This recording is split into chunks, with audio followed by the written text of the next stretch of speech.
in terms of risk-rated subsidies. If you had a law which said healthy people are going to pay in, it made explicit that healthy people pay in and sick people get money, it would not have passed. Okay, just like lack of transparency is a huge political advantage. And basically, call it the stupidity of the American voter or whatever. But basically, that was really, really critical to getting the thing to pass. It has been the aim of many a lawmaker, but not only from those on the right, to repair or replace the stunning mess that is the Affordable Health Care Act. And with a new Congress already gearing up for January, there are pieces of this turkey that need to be carved up and tossed. Let us dig into the meat of the matter as we welcome into MidPoint, serving Minnesota's 3rd Congressional District since 2009, a former Minnesota House of Representatives Majority Leader, Erik Paulsen. Congressman, thank you so much for being here, and happy Thanksgiving. Oh, it's great to be with you and your viewers today. Thank you. Let's get right to this in your commentary that you made in the Wall Street Journal, defanging Obamacare. You make the excellent point that people have, I think, overlooked in many ways. There is a great place to start, and the medical device tax is exactly the right place to do it.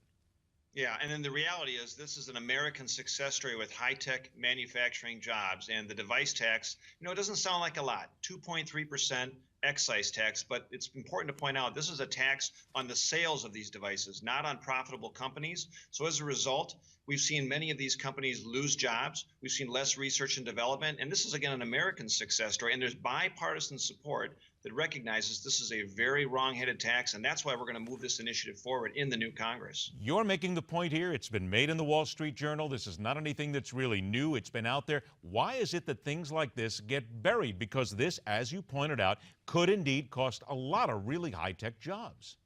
Well, it's similar to the situation where the architects of Obamacare weren't transparent. If you like your plan, you can keep it. We found out that wasn't true. Lower premium costs and insurance costs, not true. We knew that the device tax was going to be a job killer. We've lost about 33,000 jobs across the country already.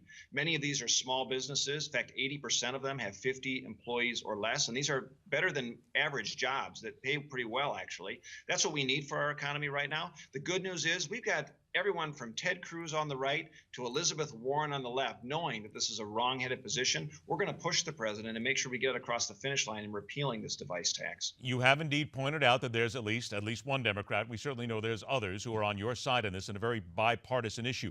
But as you talk to other congressmen, you talk to people on both sides, honestly, and I'm not going to ask you to name names because I know you won't, but do you get a sense from some of your Democratic colleagues that even they are saying, would you please hurry and do this? We've got to do something here. We want to get ourselves out of this mess as soon as we can. But they'll never say it publicly.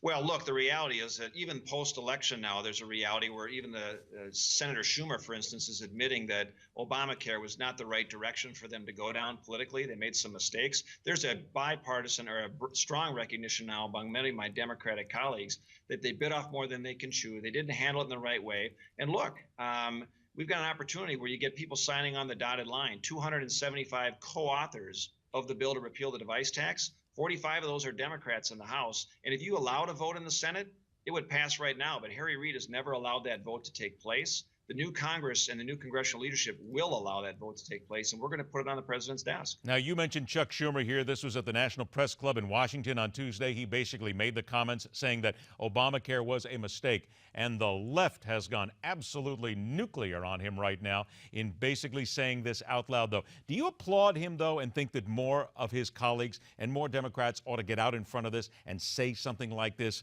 whatever reaction be damned?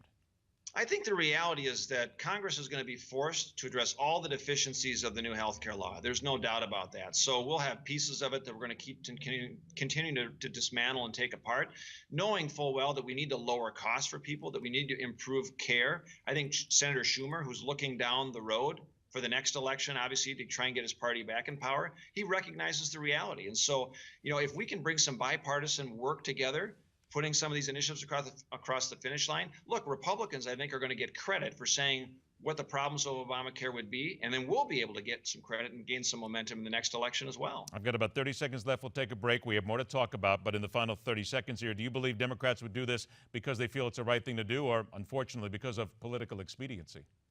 Well, I think many of my colleagues that I've talked to know it's the right thing to do because it's cost jobs in some of their home states. And look, we still have anemic growth in our economy. This is one of the best ways to get some of our best manufacturing jobs back on the ground in America. All right, Congressman, please stand by. We got a lot more to talk about here. We are back with Minnesota Congressman Erik Paulsen after the break to dig into matters of the Internal Revenue Service kind and the latest saga in Benghazi that both sides are talking about again. And at 51 minutes after the hour, I promise it is all the turkey you will ever need for Thanksgiving. I also promise you will not lift a single fork, a single knife. You will not have to put one thing in the oven. We'll take care of everything. Come on, it's what we do here. We get you ready for the holiday. We also question everything because this is MidPoint. Stay with us.